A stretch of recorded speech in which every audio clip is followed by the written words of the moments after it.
I just got finished listening to a podcast about happiness and the pursuit of happiness, which is something that's been plaguing me for the last God knows how long, but especially the last 4 or 5 months. I've really struggled with feeling complete and feeling like I have meaning in my life. Just thinking about it makes me emotional. I am a mother. I mean, that is meaningful for me, but there's so much more I feel like that I could be doing and offering my community and people in general. So I struggle with it. I struggle with being happy and content. I'm always anxious. I'm always looking for something more. Always. Even when I feel like I'm happy and like content with my life, there's always a day that comes that kind of brings me back down to where I don't want to be. It brings me back to this place of searching and longing and questions, you know? So many questions. I have constant like worry and anxiety about if I'm doing the right thing, if I'm living the best life, if I'm my best version of me, you know? And listening to this podcast puts everything in perspective. It like all makes sense, you know? Like, happiness is great, but that's not what I think we're all searching for. She talked about living a meaningful life. She talked about having purpose, which I think is what so many of us are missing, this purpose. I don't know, I feel like needed and loved and appreciated when I do my workshops, whether they're in New York or just talking about it, writing, you know, I feel like I have a purpose there. I feel like I'm reaching somebody that may be feeling the way that I'm feeling, and maybe they can't express themselves in a way that allows them to get past it, you know? So in hopes that my writing is helping them in some way, that gives me purpose. But then all of it kind of comes back in, and I start to self-criticize and self-doubt, and then I wonder, like, why am I doing this? Like, what is it benefiting? Does anyone really give a shit what I have to say about these topics? Does anyone really want to talk about their rape or their healing process? Does anyone want to share that, you know, intimate part of their lives and this transformational experience with complete strangers, you know? If I could just figure out how to get rid of that self-doubt, I feel like I would be okay. But again, I'm constantly struggling with that. I'm constantly struggling with my day-to-day existence.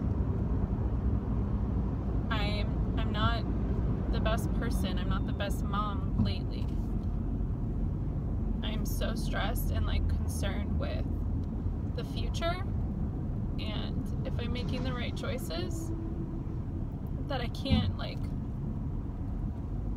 be happy in the now.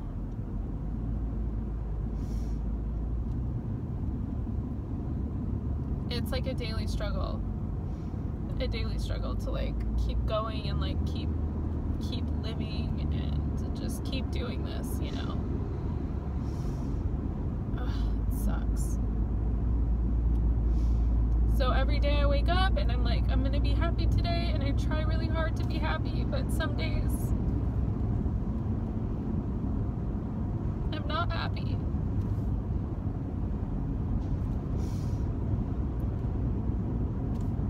Some days, you know, you're hit with messages or you're hit with people telling you that you're making the wrong choice.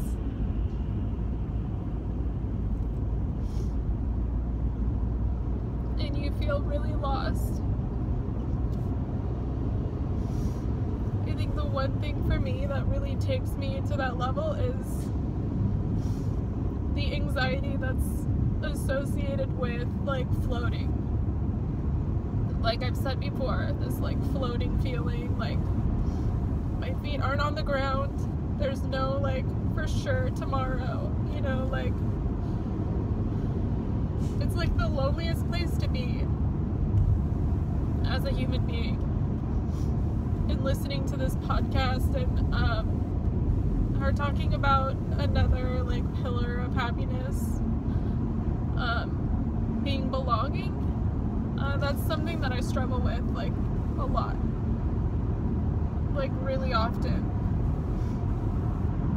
I'm really happy with my job. I'm really happy with the people that I work with. I'm really happy with that part of my life. But as far as belonging, I don't feel like I have that. I don't feel like I have that yet at all. I don't have a solid support system. I don't have a solid group of friends that, like, have my back and love me for who I am. I'm really missing that, you know, like, I really miss that. I really need that. I have a great, like, online community, but again, that doesn't fill that spot. You need people that live nearby, that want to see you, that want to hang out with you, you know, like, that's missing. And I feel really alone a lot. I feel really alone, and it sucks, and I wouldn't wish it on anyone ever. Today is just like the one thing that I really want to do, like, more than anything, is write, and I don't have a chance very often. I don't have a chance to write, and when I do write, it's like bliss. It really makes me happy to just, like, get lost and, like, throw everything on a piece of paper or on my laptop, just, like, dish it out, get everything out that I want to say, and just, like, be done with it, you know, like, that's the best way to describe it. Just be done with it, you know, put it out into the universe, let other people read it, and just, like, throw myself at your feet, throw myself at everyone's feet, and just be like, look, this is how I feel, and just give it, you know. That's what makes me happy. That makes me really happy. So I just gotta try to find more time to do it, you know. I wish I knew the answers. I wish I knew how to, like, fast track this process, because this, like, bending and, like, flexing period that I'm in right now is awful. Awful. Like, this in-between purgatory shit that I'm going through is, like, it's so exhausting, and, like, trying to figure out what I want, who I am, who I want to be, what tomorrow's gonna bring, how the hell I'm gonna support 4 kids on my own, working, you know, 6 different jobs, or, you know, freelancing, or, you know, working 9 to 5 and freelancing and working the restaurant on the weekends, you know, like, what am I gonna have to do to reach this peak of, like, cool and chill and, like, okay. It's so stressful.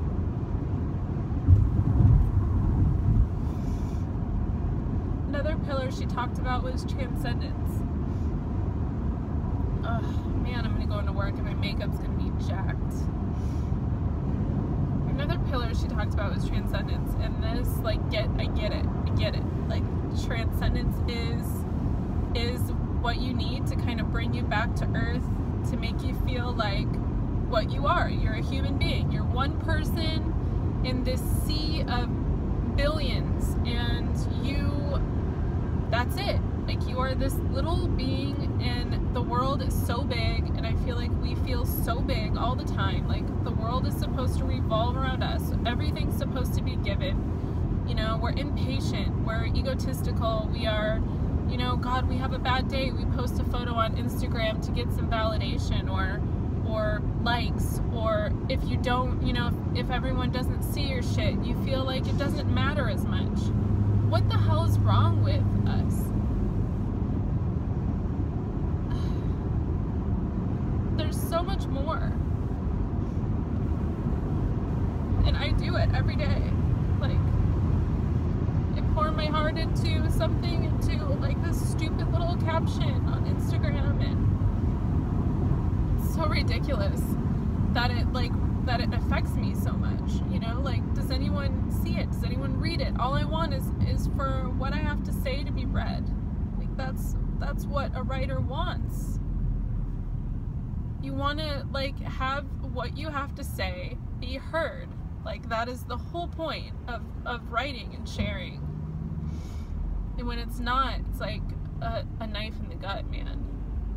It's a knife in the gut. But yesterday was a transcending moment for me.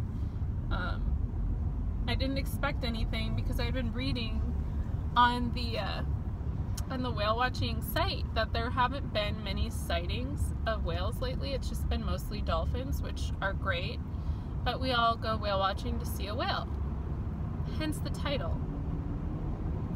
So I'm reading there hasn't been very many sightings of whales lately, and I'm like, well, maybe we'll get lucky, and sure enough, we go out and we see these really rare dolphins. I'll have to get back to you on the name because I can't think of it off the top of my head. But this rare pod of dolphins that are not seen very often. So they're very aggressive dolphin, kind of like the size of a bottlenose dolphin. But they were incredible.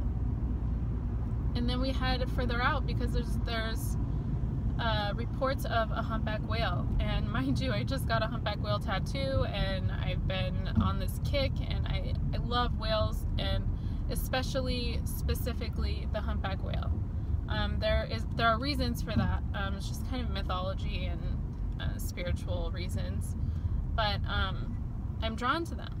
So knowing that there haven't been whale sightings, and specifically they're telling me that there's humpback whales nearby. I mean, I'm stoked. I'm so excited. So I'm just watching the water, and I'm getting chills thinking about it.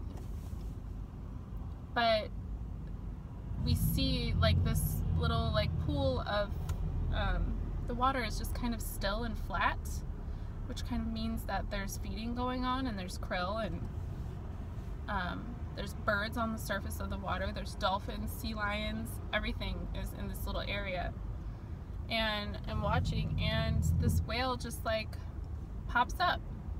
The back of the humpback whale is going, through the water, and I'm in awe, complete awe. And from that moment on, the trip just got more and more intense. It was insane. The whale just kept surfacing, feeding. There was literally a party.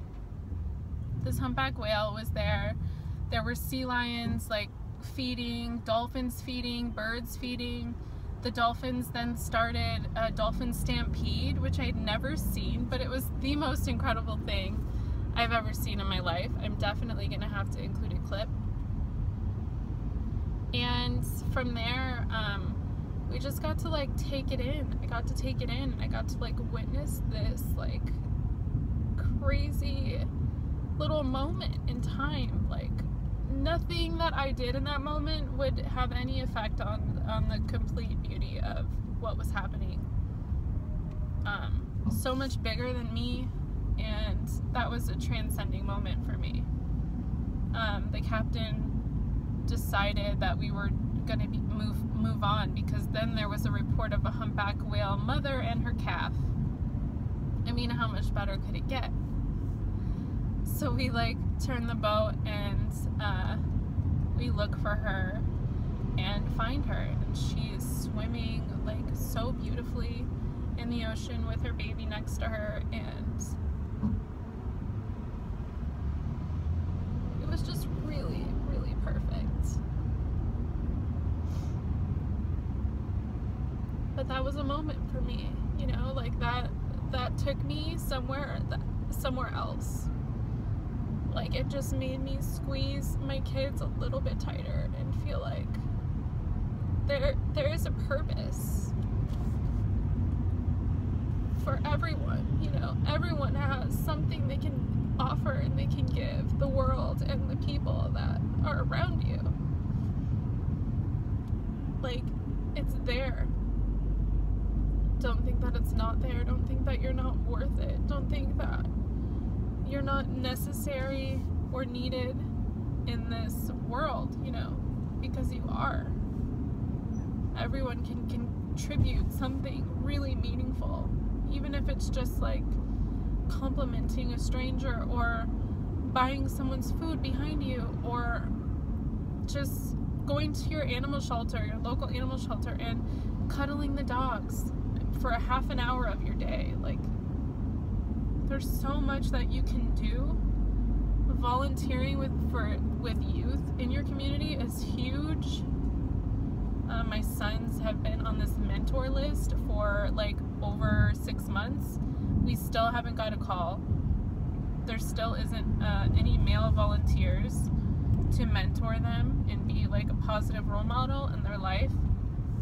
So maybe if you're a guy, like, do that, you know, like hang out with a 13-year-old kid who doesn't have a dad around, that needs a little bit of, you know, guidance from a male figure, a positive male figure.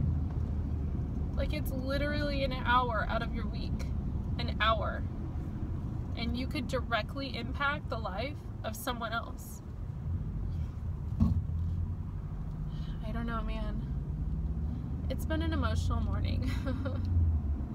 I'm gonna link the podcast that I listened to this morning down below, and hopefully you'll take a minute and like go listen and just kind of hear what she has to say, because she's definitely, she's onto something.